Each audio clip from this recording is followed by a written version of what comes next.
OK. Bienvenue à la leçon, la deuxième partie de la leçon, C.1.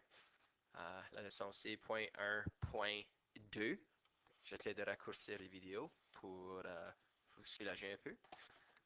Um, Aujourd'hui, on va mettre l'accent sur comment calculer la pente d'une droite d'après les coordonnées de 2 points sur cette droite. OK? Donc, le deuxième objectif ici. So, on a vu que la pente, c'est le déplacement vertical divisé par le déplacement horizontal, n'est-ce pas? Et en d'autres mots, m est égal à delta y sur delta x, ou le changement de y sur le changement de x. Et que ceci peut être calculé à l'aide de cette formule ici. M est égal à y2 moins y1 sur x2 moins x1. C'est ça qu'on va justement voir aujourd'hui. C'est comment utiliser cette formule qui nous permet de faire plusieurs choses en effet. C'est trouver la pente d'après deux coordonnées ou vice-versa. Comment trouver une valeur, une valeur de y si tu as un autre point et puis une valeur correspondante de x et la pente. Mais en tout cas, ça va surtout être utilisé pour trouver la pente quand on a deux coordonnées. OK?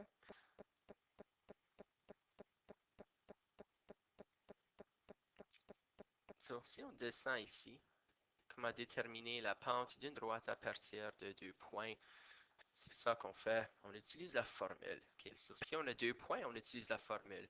Si on a un graphique comme ça, on va juste tracer avec le doigt combien de bonds qu'on fait pour se rendre de ce point à ce point.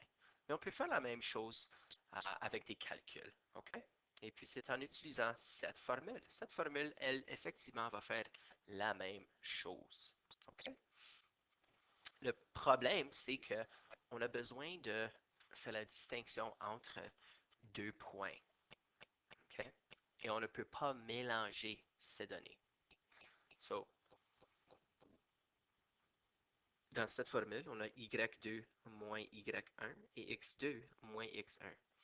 Ce n'est pas la même chose. Ce n'est pas y exposant 2 ou x exposant 2. J'ai vu ça à plusieurs reprises. Ce n'est pas ça. OK? Le point 1 a les coordonnées x1, y1. Et le point 2 sur une droite a les coordonnées x2, y2. So, si on a 2 points, ça veut dire qu'on a un x1 et un y1. Et si on a, excusez, et l'autre point, c'est le x2 et le y2. Okay? Ces données ici, ça correspond à les coordonnées de nos points. Okay? Ça, c'est la valeur y du deuxième point. Ça, c'est la valeur y du premier. Ça, c'est la valeur x du deuxième point. Et ça, c'est la valeur x du premier point. Donc, si on a 2 points, on devrait être capable de calculer m, la pente. On va voir comment on peut le faire. Okay? Premièrement, si jamais on a un graphique, tu veux juste trouver la différence entre les deux. OK? Donc, comme en utilisant la dernière méthode qu'on a vue, on va de 1 point, 1, 2, 3, 4. Si on voit qu'on descend par 4, et on va 1, 2, 3, 4, 5. On va 5 vers la droite. So, la pente ici est égale à 4 cinquièmes. On va voir que ça, c'est la même chose que utiliser la formule. Okay? So, la formule est m est égal à y2 moins y1 sur x2 moins x1. Okay? Et puis, on a besoin de 2 points. On a 2 points. Si on prend ce point ici, les coordonnées de ce point Disons que ça, c'est mon point 1. Mes coordonnées sont x est 0 à ce point et y est égal à 1, 2, 3. Si je prends ce point, mon point 2, x est égal à 5 et y est égal à négatif 1. Si je substitue ces valeurs ici dans ma formule, on verra que on a la même chose. So, m est égal à y2 moins y1. y2, c'est le y de mon deuxième point. Ça, c'est mon deuxième point. Y est négatif 1. Mettez vos négatifs en parenthèse, s'il te plaît. Moins 1, moins 3, sur x2, 5, moins 0. Moins 1, moins 3 est égal à quoi? C'est moins 4 sur 5. Excuse, la pente ici, c'est négatif 4 cinquièmes, pas 4 cinquièmes, parce qu'on descend. Et on voit que c'est exactement la même chose. OK?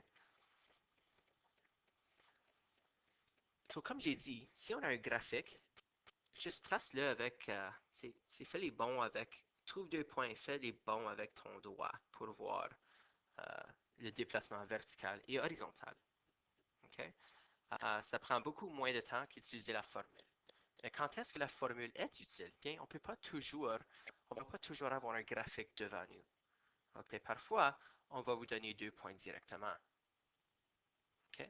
So, si je te dis calcule la pente du graphique qui passe par les points 6, 2 et négatif 2, négatif 1, on veut calculer la pente, on doit utiliser la formule m est égal à y2 moins y1 sur x2 moins x1. Disons que ça c'est point 1 et ça c'est point 2. Mon y du point 2 c'est négatif 1. Mon y du point 1 c'est 2. So, moins 1 moins 2 sur x2, négatif 2 moins 6. Moins 1 moins 2, ça donne moins 3. Et négatif 2 moins 6 est égal à moins 8. Et on peut simplifier négatif 3 sur négatif 8 à juste 3 huitièmes.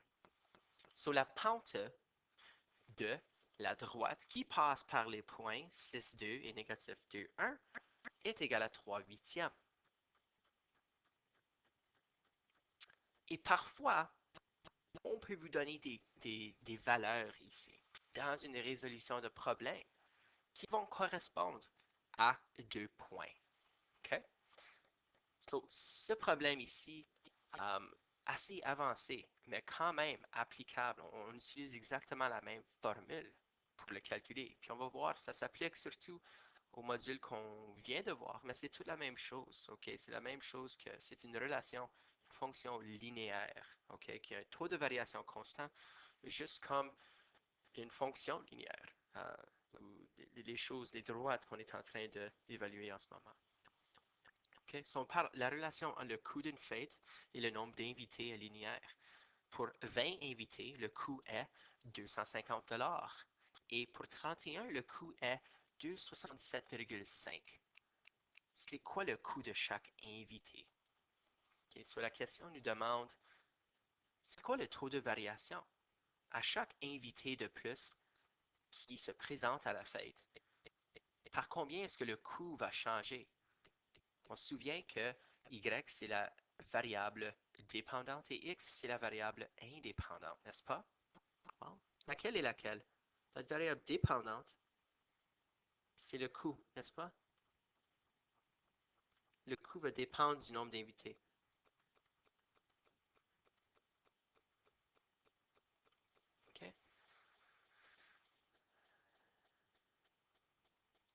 puis le coût, la variable dépendante, ça va être notre y.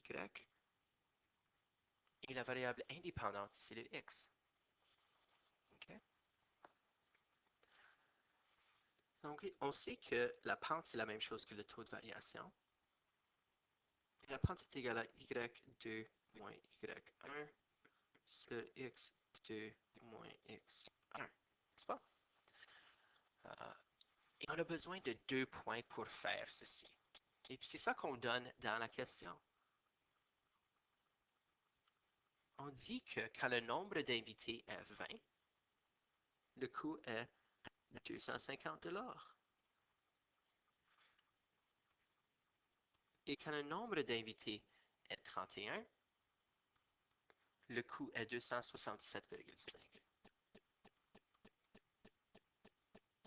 Point virgule, juste pour ne pas vous confondre. So, on a 2 points ici. Et puis on peut utiliser la formule pour trouver la pente de cette droite ou le taux de variation de cette relation. So, y2, dans ce cas, c'est 267,5 moins 250, qui est mon y1, divisé par x2, 31 moins 20, qui est égal à 27,50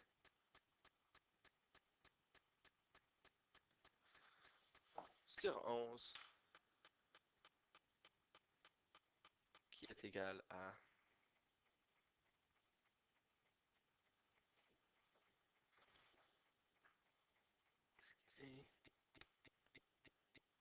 2,5. OK. Donc, on peut dire que le taux de variation est égal à 2,5 $ par invité.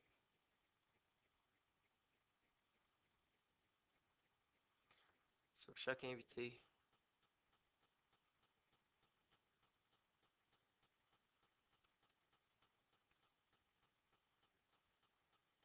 coûte 2,50 $. Quand on a de l'argent, il faut toujours qu'on exprime notre réponse en centièmes, évidemment, n'est-ce pas? Parce que c'est des dollars et des sous. Donc 2,50. Et voilà. Donc aujourd'hui, on a appris comment utiliser cette formule ici, n'est-ce pas? La formule M est égale à y2 moins y1 sur x2 moins x1. On a vu que tu peux, si tu veux, tirer les données et un graphique, comme ici. Mais souvent, on va utiliser cette formule lorsqu'on a juste des points donnés, comme au numéro 2, ou des points qui sont implicites dans une question de résolution de problème. Donc maintenant, vous êtes prêts pour compléter le devoir 1 à la page 339, numéro 4 à 31.